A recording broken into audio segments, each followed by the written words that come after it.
오늘 소개할 책은 책 제목이 좀 특이해요. 잘해주고 욕먹는 당신에게. 앞에 그림을 보면 이제 A가 B에게 꽃을 선물하는데 B는 오히려 A의 따귀를 때리는 그런 장면이 나오죠. 이 책은 인간관계에 관한 그런 책입니다. 지은 이는 오시마 노부요리, 심리학과를 졸업하고 지금까지 계속 심리 상담을 하고 있고, 심리에 대해서 어떤 30여 권의 저서를 이제 출판했다고 합니다. 제일 먼저 그 인간관계에 있어서 항상성에 대해서 얘기를 하고 있어요. 항상성이 뭐냐면 한번 읽어보겠습니다. 인간관계가 괴로운 데는 여러 가지 원인이 있습니다. 그 중에서도 가장 중요한 원인이 바로 항상성입니다.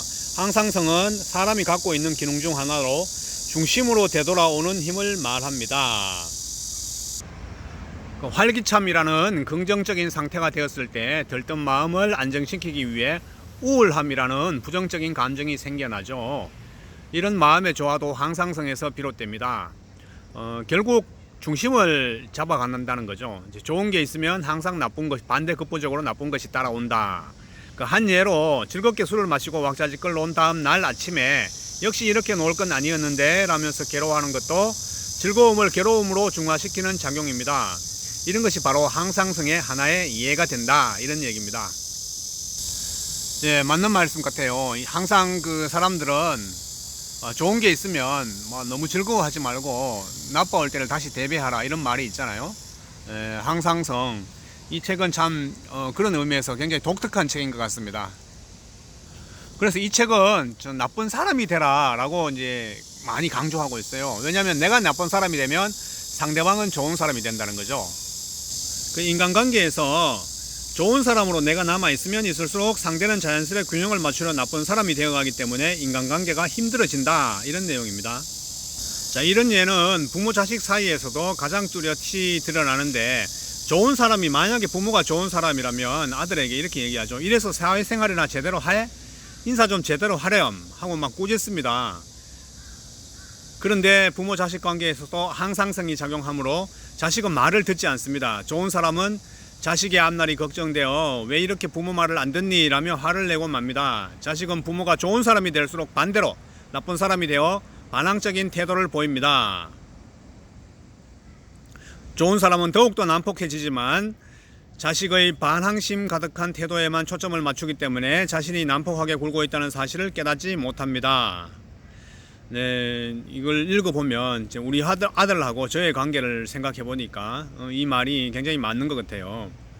내가 아들에게 자꾸 그 좋은 사람이 되라고 꾸지람은 하면 할수록 아들은 자꾸 삐딱하게 나가죠. 삐딱선을 타게 됩니다. 그리고 이 책에 하나의 예를 들었는데, 어느 마을에 그 아버지는 의사고 어머니는 간호사였어요. 굉장히 존경받는 의사 간호사 부부가 있는데, 근데 문제는 아들이 조금 막 개차반이었어요. 아들은 집 밖에 나가지도 않고 집안에 들어박혀서 온종일 컴퓨터 앞에 앉아서 뭐 오락이나 하고 이런 생활이 몇 년간 지속되었습니다. 끝내 지쳐버린 엄마 대신 아빠가 그 아들을 돌봐보았지만 더욱더 상태는 악화되었죠. 그래서 급기야 사람을 무서워하게 되어 어떤 사람과도 이야기할 수 없는 지경에까지 이르렀습니다. 지쳐버린 부모는 결국 아들에게 신경을 끊고 일도 잠시 미뤄둔 채 해외로 그냥 떠났습니다. 그러자 지금까지 집안에만 틀어박혀 있던 아들이 밖으로 나왔습니다. 이제껏 열심히 일하던 아빠가 주변 사람들이 걱정할 만큼 적당히 살기 시작하자 아들이 밖에 나가 아르바이트를 하며 스스로 살 길을 찾기 시작했습니다. 저는 이 글을 읽고 어쩌면 우리 집하고 그렇게 비슷한가 유사한가 이런 생각을 했어요. 저도 그 아들이 하나 있는데 아들이 진짜 컴퓨터에 오락에 이렇게 생활하고 있어요. 그래서 그걸 볼 때마다 막 고함을 치죠. 오락 좀 그만하라고. 그러나 이게 뭐 정말 씨알도 안 먹히죠. 근데 어느 날 갑자기 제 상태가 좀 나빠졌어요. 제가 좀 사기를 당해가지고 돈도 한 몇 억 날리고 이러니까 아들이 이제 스스로 깨우쳤어요. 스스로 깨우쳐가지고 자기가 본인이 공부를 해서 돈을 많이 벌어야 되겠다, 이런 생각을 하면서 지금 아주 공부를 이제 열심히 하고 있습니다. 이게 항상성이라는 게 정말 이렇게 존재하는 것 같아요. 반드시 이렇게 중심으로 돌아간다, 뭐 이런 얘기죠. 항상성은. 이 책을 보면 부모가 자식을 어떻게 대해야 되나 이런 게 이제 잘 나와 있습니다. 우리의 그 인생은 내가 가진 자산, 제가 지금 50대 중후반입니다만은 내가 가진 자산을 크게 보면 시간과 돈 두 가지입니다.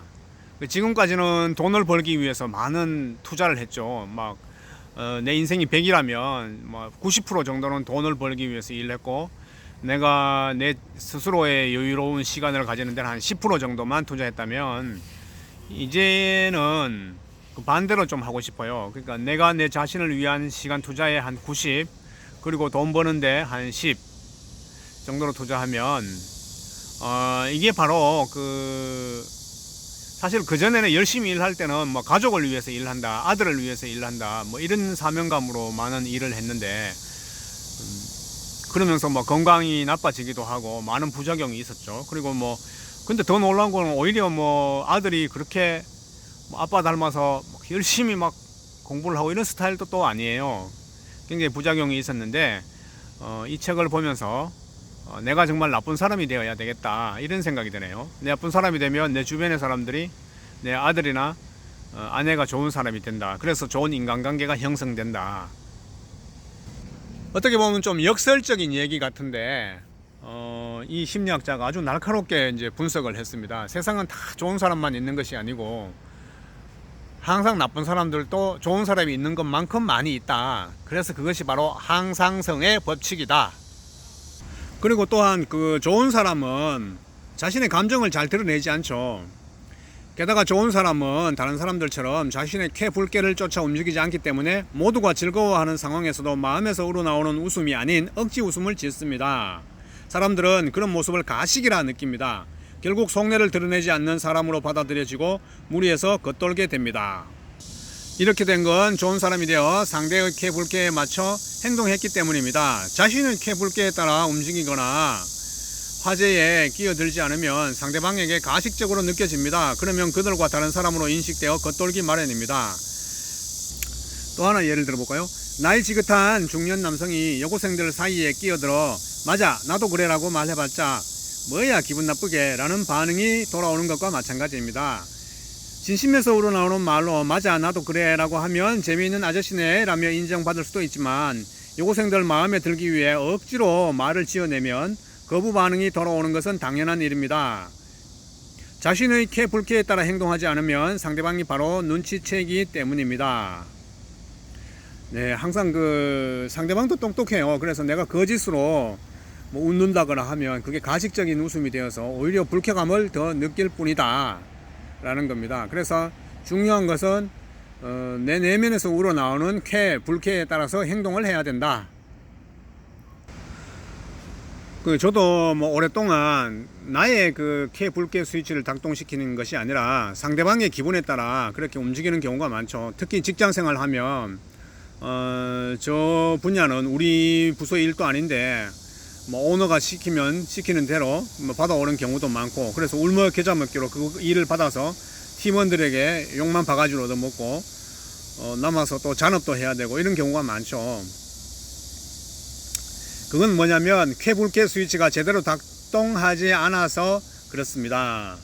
쾌불쾌 스위치만 잘 작동시킨다면 얼마든지 좋은 사람에서 벗어날 수 있습니다. 나는 이제 좋은 사람이 안 되면 돼요. 그래서 쾌불쾌 스위치를 그냥 작동시키면 됩니다.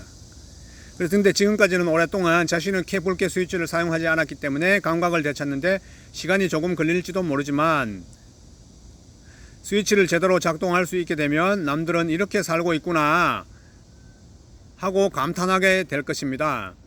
오히려 나의 쾌불쾌 스위치를 빨리 작동시키라는 거죠. 그러면 상대방이 인정을 한다는 거죠. 쉽게 말해서 내가 결정을 빨리 하게 되면 상대는 나의 결정을 존중하고 그렇게 따라준다. 그리고 저분은 저렇게 살고 있구나 하면서 오히려 그게 감탄하게 된다. 결론은 남의 눈치 보고 얘기하지 말고 내 마음이 움직이는 대로 나의 쾌, 불쾌 스위치를 작동시켜라, 그런 내용입니다. 이 책 아주 재밌네요. 좋아요. 그래 아직 끝까지 읽어보지는 않았지만은 상당히 이제 좋은 책인 것 같습니다. 예, 잘 해주고 욕 먹는 당신에게 제목이 참 마음에 듭니다. 정말 잘해주고 맨날 욕만 먹어요. 그렇게 살아서는 안 되겠죠.